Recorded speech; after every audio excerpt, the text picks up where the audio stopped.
السلام علیکم ورحمۃ اللہ وبرکاتہ۔ سبحان اللہ وبحمدہ سبحان اللہ العظیم۔ اللہم صلی علی محمد وعلی آل محمد۔ رب اشرح لی صدری ویسر لی امری واحلل عقدۃ من لسانی یفقہوا قولی۔ ربنا زدنا علما، آمین۔ میری پیاری بہنوں، جمعہ کا دن ہے اور آج کے دن ہم وہ سارے کام کریں گے جو سنت سے ثابت ہیں، اور زیادہ سے زیادہ درود شریف پڑھنا، سورہ کہف پڑھنا، غسل کرنا، مسواک کرنا، اور جمعے کے خطبے کو دھیان سے سننا، یعنی یہ ساری چیزیں آج کے دن کے خصوصی کاموں میں شامل ہیں نا۔ تو جیسے اللہ سبحانہ تعالیٰ نے قرآن پاک میں فرمایا نا، وَاذْكُرُوهُ كَمَا هَدَاكُمْ، کہ اللہ تعالیٰ کا ذکر کرو جس طرح کہ اس نے تمہیں سکھایا ہے۔ یعنی کوئی بھی ایسی چیز نہیں ہے جو رسول اللہ صلی اللہ علیہ وسلم نعوذ باللہ ہمیں بتانا بھول گئے ہوں، یا وہ چیز کم ہو اور ہم زیادہ کا سوچ رہے ہیں۔ نہیں، ہم نے اپنے پیارے نبی صلی اللہ علیہ وسلم کی سنت کو فالو کرنا ہے۔ وہ آسان طریقہ ہے اللہ سبحانہ تعالیٰ کی رضوان تک، اللہ تعالیٰ کی جنت تک پہنچنے کا، اور اللہ تعالیٰ کی دیدار کی امید کے ساتھ ہم وہ سارے کام کرتے ہیں جو اللہ کے رسول صلی اللہ علیہ وسلم نے کیے تھے۔ یہ جو سورہ کہف کا پڑھنا ہے نا میری پیاری بہنوں، جب آپ پڑھ رہے ہوں گے تو کم از کم ایک جگہ پہ ضرور ٹھہریں اور غور و فکر کریں کہ یہ چیز مجھے کیا سکھاتی ہے۔ کوئی نہ کوئی ایک سبق سورہ کہف سے ضرور سیکھا کریں۔ آپ یقین کریں، یہ سمندر ہے، آپ اس میں سے موتی اکٹھے کرتے رہیں گے اور موتی نہیں ختم ہونے والے۔ اچھا، ایک بات جو آج میں یہ پڑھ رہی تھی کہ جب موسیٰ علیہ السلام کو بھی علم کے لیے اللہ سبحانہ وتعالیٰ نے ان کے گھر سے نکالا اور ان کو ٹریول کروایا، اور ٹریول کی مشکلات بھی اللہ سبحانہ تعالیٰ بتا رہے ہیں کہ وہ رستہ جو تھا وہ حضرت یوشع جو تھے وہ ان کو بتانا بھول گئے اور وہ آگے چلے گئے، اور پھر ان کو واپس پلٹ کر آنا یہ ایک مشکل چیز ہے نا۔ سفر ایک جو ہوتا ہے وہ ایک طرح کا مشکل چیز ہوتی ہے۔ تو اللہ سبحانہ تعالیٰ نے اپنے پیغمبر کو بھی وہ ٹریول بھی کروایا، وہ سفر کی مشکلیں بھی انہوں نے اٹھائیں، اور پھر ہمبلنس بھی ان کو سکھائی کہ وہ اجازت مانگ رہے ہیں ان سے کہ حل اتبعک علی ان تعلمنی مما علمت رشدا، اللہ سبحانہ تعالیٰ نے جو آپ کو علم دیا ہے، جو رشد دیا ہے، اس میں سے آپ مجھے کچھ سکھا سکتے ہیں۔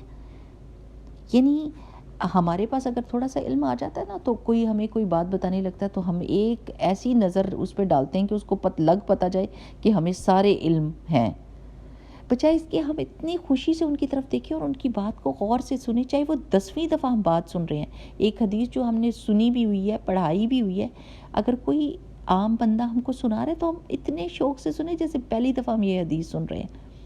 ہو سکتا ہے کہ وہ بندہ ہمیں کوئی ایسا نقطہ بتا دے جو ہمارے ذہن نے سوچا ہی نہیں تھا، وہ کچھ ایسے اینگل سے اس حدیث کو لے رہا ہو جو جس کا ہمارے ذہن میں تصور بھی نہیں تھا، اور ہمیں وہ موتی اس بندے سے مل جائے جو ایک عام انسان ہے۔ سبحان اللہ، it's such a beautiful thing کہ ہمبلنس ان علم، یعنی ایک بندہ جو جانتا ہے، جو نالجیبل ہے، وہ کتنی ہمبلنس کے ساتھ دوسرے عام بندے سے سیکھ سکتا ہے۔ یہ ہمیں موسیٰ علیہ السلام کے واقعے سے ملتا ہے نا، یہ جو قصہ اللہ سبحانہ تعالیٰ نے سنایا ہے کہ یہ گئے ہیں۔ اب آپ دیکھیں بار بار کیا ہو رہا ہے، فانطلقا، پھر وہ نکلے دونوں، یعنی یہ کام ہو رہا ہے اور ٹریولنگ ہو رہی ہے، اور پریکٹیکل طریقے سے علم سکھایا جا رہا ہے۔ یعنی you have to go through certain experiences to learn. ایسا نہیں ہو سکتا کہ آپ گھر میں بیٹھے ہیں اور آپ کہہ رہے ہیں کتابیں بھی پڑھی ہیں، انٹرنیٹ بھی موجود ہے، don't ask us to go out اور ٹریول اور گو تھرو اینی ڈیفیکلٹی، یعنی کمفرٹ زون کے بیچ میں ہم کو ہر چیز میسر آ جائے۔ تو گھر میں بیٹھے بیٹھے وہ علم نہیں انسان سیکھ سکتا، جب جیسے گھر سے باہر نکلتا ہے، کسی محفل مجلس میں بیٹھتا ہے، کسی بندے سے تکلیف اٹھاتا ہے، اس پر بھی اس کا اجر ہے۔ یعنی آپ بیٹھے ہیں، اس نے آپ کو دھکا دے دیا، یا آپ اٹھے ہیں تو وہ آپ کی سیٹ پہ بیٹھ گیا غلطی سے، تو آپ وہ جو تکلیف اٹھاتے ہیں نا، اس پہ بھی اجر ہے۔ یا کوئی بندہ کوئی اچھا کام کر رہا ہوتا ہے یا کوئی اچھی بات کر رہا ہوتا ہے، آپ اس کی طرف دیکھ کے کہتے ہیں ماشاءاللہ، یہ تو کبھی میں نے سوچا ہی نہیں تھا کہ یہ بھی کوئی نیکی کا ایک انداز ہے، یہ بھی کوئی بھلائی کا، اور یہ کوئی ہمبلنس کا طریقہ ہے، یہ میں نے سیکھا ہے اس سے۔ دراصل ہم گھر میں بیٹھ کے نا صرف سنتے رہتے ہیں اور وہ ایکسپیرینس نہیں کرتے جو ڈفرینٹ لوگوں میں جا کر آپ کو ملتے ہیں.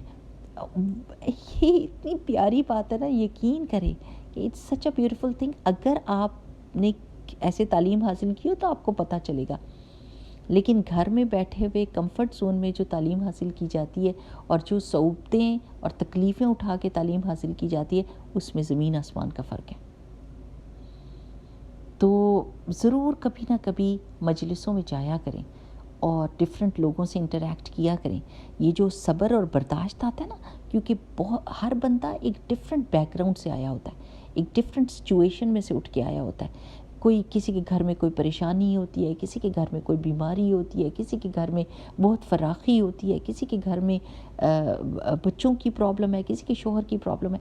جب وہ سب لوگ اکٹھے بیٹھ کر ایک چھت کے نیچے ایک مجلس میں بیٹھ کے کچھ سیکھ رہے ہوتے ہیں تو سب کے انداز کسی آیت کو, کسی حدیث کو دیکھنے کے مختلف ہوتے ہیں, ان کے ریفلیکشنز فرق ہوتے ہیں, ان کا بات کرنے کا انداز فرق ہوتا ہے. تو یہ آپ کے لیے ایک لرننگ ایکسپیرینس ہوتا ہے.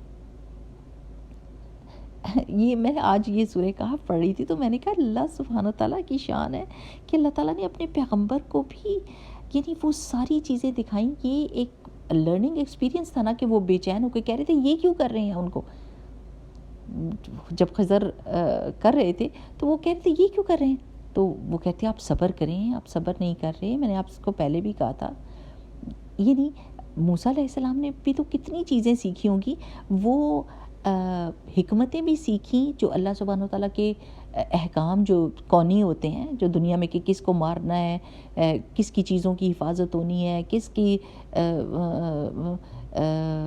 یعنی مصیبت اور پریشانی میں بھی حکمت ہے کہ وہ کشتی توڑی تھی انہوں نے, اس میں سوراخ کیا تھا, اس کی نئی کشتی تھی, نقصان ہو گیا, بچے کو مار دیا, جان کا نقصان ہو گیا, یتیم بچوں کی مال کی حفاظت کر دی جبکہ ان کا باپ ہی نہیں تھا.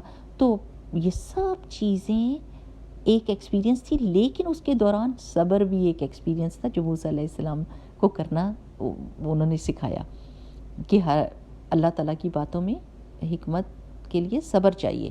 جب آپ صبر کرتے ہیں تو آپ کو اس کی حکمت سمجھ آ جاتی ہے. اکثر و بیشتر ہم زندگی میں کتنے بے چین ہوتے ہیں, یہ میرے ساتھ کیوں ہوا, یہ میرے ساتھ کیوں ہو رہا ہے, میری زندگی میں یہ شخص کیوں آیا ہے. صبر صبر صبر, and you would know, you keep on doing patience and you would understand کہ this is your learning experience. Allah subhanahu wa ta'ala is teaching you to be patient. This is so amazing. اللہ سبحانہ تعالیٰ کرے کہ یہ point through ہو گیا ہو. اللہ سبحانہ تعالیٰ سے دعا ہے کہ اللہ تعالیٰ بس ایمان کی پختگی عطا فرمائے.